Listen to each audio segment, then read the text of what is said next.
তো রাতভর তাণ্ডব চালাই এখন কিন্তু সকাল নাগাদও কিন্তু আসলে এই যে রিমেল ঘূর্ণিঝড়ের কিন্তু তাণ্ডব চলমান রয়েছে। দেখতে পাচ্ছেন উপকূল জুড়ে কিন্তু ভয়াবহ পরিস্থিতি আসলে হয়েছে, যে গাছপালা ভেঙে এবং ঘর বাড়ি কিন্তু ভেঙে গেছে এবং অনেক মানুষের আসলে যে মাছের ঘের এবং যে সড়কের উপরে কিন্তু গাছ পড়ে রয়েছে এবং দেখতে পাচ্ছেন যে এখানেও একটি আসলে ঘরের উপরে আসলে গাছ পড়ে রয়েছে এবং সারা রাত কিন্তু তাণ্ডব চালিয়েছে এবং আবহাওয়া অফিস থেকে আসলে এখানকার এলাকাকে অর্থাৎ বরগুনা পাথরঘাটা উপকূলকে আসলে সর্বোচ্চ ঝুঁকিপূর্ণ বলা হয়েছিল এবং এই যে রিমেল ঘূর্ণিঝড়টি সেটি কিন্তু আসলে সুন্দরবন তাণ্ডব চালাচ্ছে বর্তমানেও এবং এখনো কিন্তু পশ্চিমবঙ্গের দিকে আসলে অগ্রসর হচ্ছে এবং এই বর্তমান যে বর্তমান যে আবহাওয়া অফিস থেকে জানানো হচ্ছে যে এটি আসলে সন্ধ্যা পর্যন্ত আসলে দমকা বাতাস চলমান থাকবে, এটি কিন্তু আসলে জানিয়েছে।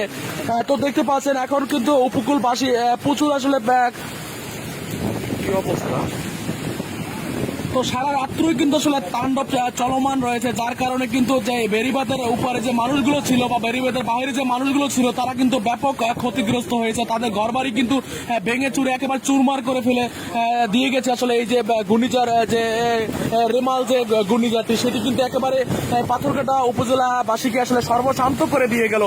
দেখতে পাচ্ছেন যে কতটা তার যে শক্তি সেটি আসলে যতই সময় গড়াচ্ছে ততই কিন্তু তার যে শক্তি আসলে প্রয়োগ করে যাচ্ছে এই উপকূলে। তো দেখতে পাচ্ছেন বর্তমানেও কিন্তু সেই যে শক্তি সেটি কিন্তু খাটিয়ে যাচ্ছে এবং দেখুন যে গাছপালা উপরে নিয়ে যাচ্ছে। আমরা কিন্তু এতক্ষণ নদীর পাড়ে ছিলাম, যে সেখানে যে দাঁড়িয়ে মানুষ যে আসলে কথা বলবে বা দাঁড়িয়ে থাকবে সেই পরিস্থিতি কিন্তু সেখানে নেই। এখন কিন্তু আমরা পৌর শহরের ভিতরে এসেছি, তারপরও আপনাদের যদি একটু দেখাই যে গাছপালা একেবারে কিন্তু ভেঙে ফেলার যে দৃশ্যগুলো সেটিগুলো একেবারে সরাসরি আপনারা দেখতে পাচ্ছেন। যারা অনেকে আসলে দূর দূরান্ত থেকে আসলে আপনার এলাকার খবর নিতে চাচ্ছেন বা উপকূলে আত্মীয় স্বজন থাকার কারণে তাদের আসলে খবর নিতে চাচ্ছেন, সেটিও কিন্তু সম্ভব হচ্ছে না। কারণ আপনারা জানেন যে দুদিন ধরে কিন্তু আসলে বিদ্যুৎ সরবরাহ বন্ধ রাখা হয়েছে এই উপকূলে এবং যার কারণে কিন্তু এখানে যে ইন্টারনেট বা নেটওয়ার্ক একেবারে বেহাল দশা বা আসলে তাদের যে একেবারে খুবই খারাপ পরিস্থিতি হয়েছে উপকূলবাসী। এক কথায় যদি বলি উপকূলবাসী খুবই আসলে কষ্টে রয়েছে বা তারা ভালো নেই এক কথায় যদি বলা হয় সেক্ষেত্রে। কারণ মানুষ যে খাবে দুপুরে বা এই যে সকালে খাবে কি খাবে সেটিও জানে না, কারণ কারো চুলা আসলে আগুন দেওয়ার মতো সেই পরিস্থিতি কিন্তু এখন নেই। অনেকের ঘর বাড়ি ভেঙে তারা কিন্তু খোলা আকাশের নিচে কিন্তু তারা আশ্রয় নিয়েছে, তাছাড়া কোনো আসলে অবস্থা নেই। কারণ যে এখানে যে উপজেলা প্রশাসন রয়েছে বা অন্যান্য প্রশাসন রয়েছে তাদের পক্ষ থেকে আসলে সবার কাছে যাবে সেই পরিস্থিতিও কিন্তু বর্তমানে হচ্ছে না। কারণ এই যে রিমিল যে ঘূর্ণিঝড়টি সেটি কিন্তু আসলে তাণ্ডব এখনো চলমান। তবে বলা যায় যে কালকের দুপুর থেকে কিন্তু গত শনিবার দুপুর থেকে কিন্তু এখন 24 ঘন্টা হলো আসলে এর তাণ্ডব চলমান রয়েছে এবং এখনো কিন্তু সে তাণ্ডব চালিয়ে যাচ্ছে উপকূলে। এতে কিন্তু আসলে আপনারা জানেন যে পাথরঘাটা উপজেলায় কিন্তু বেশিরভাগ মানুষ আসলে জেলে এবং তারা কিন্তু জেলে পেশার উপর নির্ভরশীল এবং তারা মাছ ধরে জীবন জীবিকা নির্বাহ করে।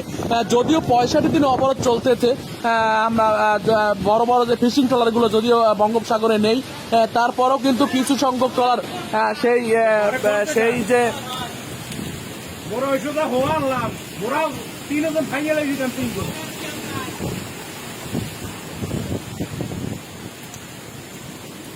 তো সেই নিষেধাজ্ঞা উপেক্ষা করে কিন্তু অনেক ট্রলার কিন্তু গভীর সমুদ্রে গিয়েছে। তারা কিন্তু আসার জন্য কোস্টগার্ডের কাছে আসলে সহায়তা চেয়েছে আমরা যতটুকু শুনেছি। তো তাদেরকে আনা হয়েছে কিনা আমরা এখন পর্যন্ত সেই আপডেট কিন্তু এখনো নিতে পারিনি।